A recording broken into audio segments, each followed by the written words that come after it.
दोस्तों, आज की ओरल स्टोरी में मैं बात करने जा रहा हूँ देश के मशहूर शहर जयपुर की। और इस शहर की खूबसूरती और प्रकृति को निहारने के लिए यहाँ पर काफ़ी श्रद्धालु समय समय पर आया करते हैं। और एक ऐसी ही फॉरेनर टूरिस्ट जो कि जापान से इस जयपुर में घूमने के लिए आई थी और इस बात से बेखबर कि इस खूबसूरती के शहर में कुछ हवस के पुजारी भी रहा करते हैं। इस खूबसूरती के नज़ारे को घूमने में व्यस्त थी, लेकिन एक रात उसके साथ कुछ ऐसा होता है जिसके कारण उस जापानी टूरिस्ट लड़की की आत्मा आज भी जयपुर की अंधेरी सड़कों पर घूमती रहती है। तो चलिए बिना देरी के आज की कहानी की शुरुआत करते हैं। दोस्तों, कहानी की शुरुआत जयपुर के सवाई मानसिंह एयरपोर्ट से होती है, जहां पर एक जापानी लड़की जो कि जयपुर शहर में घूमने के लिए अपने कुछ दोस्तों के साथ आती है। और जैसे ही जयपुर एयरपोर्ट से बाहर निकलती है तो वहां पर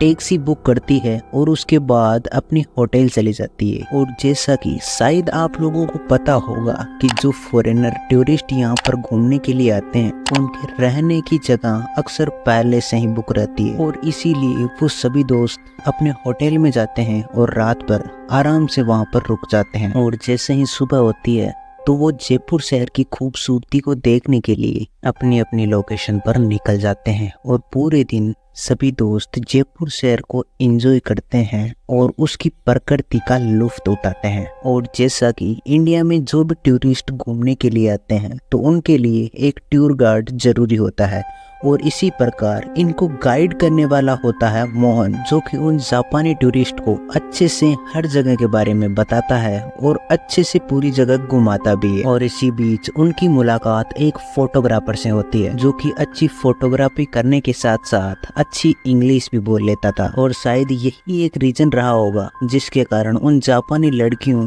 और उस फोटोग्राफर के बीच का जो संबंध था, जो कॉम्बो था, वो जल्द से बन गया। और इसके बाद जितने भी जयपुर में हिस्टोरिकल पैलेस है, जैसे कि जल महल हो या हवा महल हो, सभी में वो घूमने के लिए जाते हैं और साथ साथ वो फोटोग्राफर भी उनके साथ जाता है। और जैसा कि अब 2-3 दिन से वो एक ही साथ रह रहे थे और एक ही साथ पूरे जयपुर शहर को घूम रहे थे, तो उस फोटोग्राफर से उन जापानी लड़कियों का कॉम्बो कुछ अलग सा बन जाता है। और जैसे ही 3-4 दिन के बाद वो पूरा जयपुर शहर घूम लेती है तो फिर से वो अपने जापान जाने का डिसाइड करती है। और जैसा कि कहानी 2015 की है तो उस समय डिजिटल फोटो से ज्यादा वहाँ पर प्रिंट फोटो का प्रचलन था, और इसी वजह से वहाँ पर वो फोटोग्राफर कहता है कि आप में से कोई एक लड़की मेरे साथ चलो और मुझे बता दो कि आपकी फ़ोटोज़ किस प्रकार से एडिट करनी है और उनको किस प्रकार से प्रिंट करके निकालना है। और जैसे ही आपकी फ़ोटोज़ तैयार हो जाएगी तो मैं 1-2 घंटे में आपको फ्री कर दूंगा और आपको होटल तक पहुंचा दूंगा। और जैसा कि अब जापानी लड़कियों को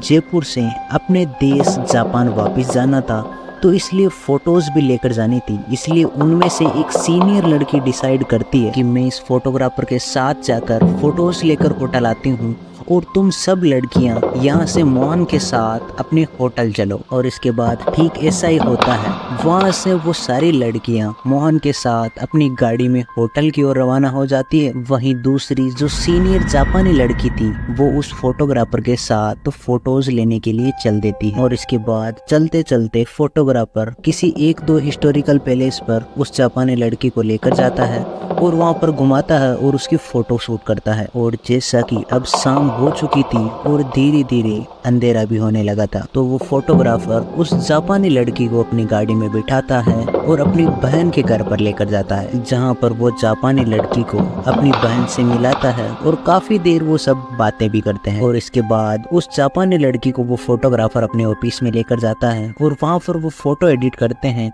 और अपनी फोटोज निकालकर उस लड़की को दे देते हैं। और इन सब के चलते हुए काफी अंधेरा भी हो चुका होता है, और इसीलिए वो जापानी लड़की उस फोटोग्राफर से कहती है कि अब मुझे अपने होटल ड्रॉप कर दो। लेकिन इसी बीच वो फोटोग्राफर अपने 2-3 दोस्तों को फोन करके भी बुला लेता है और अब वो फोटोग्राफर उस लड़की को इंटीमेट होने के लिए कन्विंस करने लगता है। लेकिन लड़की इन सब के लिए मना कर देती है और इसके कारण उस फोटोग्राफर की बात नहीं बनती है, जिसके कारण वो गाड़ी लेकर आगे चलता है। और जैसा कि अब काफी रात हो चुकी थी, इसीलिए वो फोटोग्राफर अपनी गाड़ी को एक अनजान रास्ते पर ले लेता है और इस रास्ते चलते चलते वो फोटोग्राफर अपनी गाड़ी को एक सुनसान जगह पर ले जाता है और वहां पर छोड़ देता है। और जैसे ही वो फोटोग्राफर उस सुनसान जगह पर और अंधेरी रात में अपनी गाड़ी को रोकता है, तो वो जापानी लड़की उस फोटोग्राफर को कहती है कि गाड़ी को यहाँ पर क्यों रोक दिया। इसीलिए बहाना बनाते हुए वो फोटोग्राफर उस जापानी लड़की को कहता है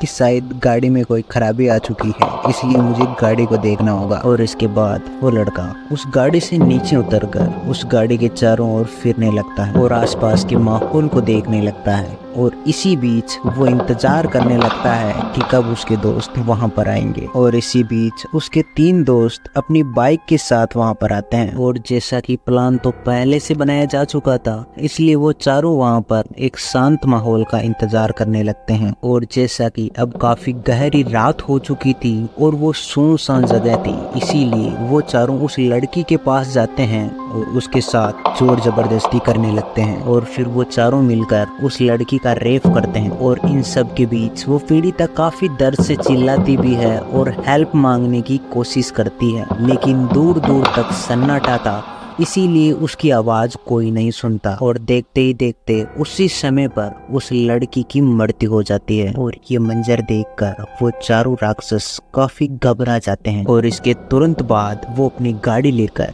जयपुर से बाहर किसी सुनसान अनजान जगह पर चले जाते हैं। और इसके बाद यहाँ पर उस लड़की की बॉडी को गाड़ दिया जाता है। और इसके बाद वो चारों आरोपी कुछ दिन के लिए अंडरग्राउंड हो जाते हैं। लेकिन जैसा कि इधर जापानी लड़कियों का दूसरा ग्रुप, जहाँ पर वो लड़कियां अपने फोटोज के लिए और अपनी जो सीनियर लड़की थी उसका इंतजार कर रही होती है, लेकिन काफी रात होने के बाद और रात से सुबह होने तक भी वो लड़की उस होटल पर नहीं आती है। तो वो लड़कियां पुलिस स्टेशन जाती है और उस जापानी लड़की की गुमशुदगी की रिपोर्ट दर्ज करवाती है। और जैसा कि लास्ट टाइम पर उस जापानी लड़की को उस फोटोग्राफर के साथ देखा गया था, तो अब उस फोटोग्राफर की तलाश शुरू हो जाती है। और इसके बाद काफी दिनों तक इन्वेस्टिगेशन करने के बाद फाइनली पुलिस को वो फोटोग्राफर और उसके दोस्त मिल जाते हैं। और जैसे ही उन चारों आरोपियों से पुलिस इन्वेस्टिगेशन करती है, तो उन्हें फाइनली इस केस का निचोड़ पता चल जाता है। और इसके बाद जहां पर उस जापानी लड़की की लाश को गाड़ा गया था, वहां से उसकी लाश को निकाला जाता है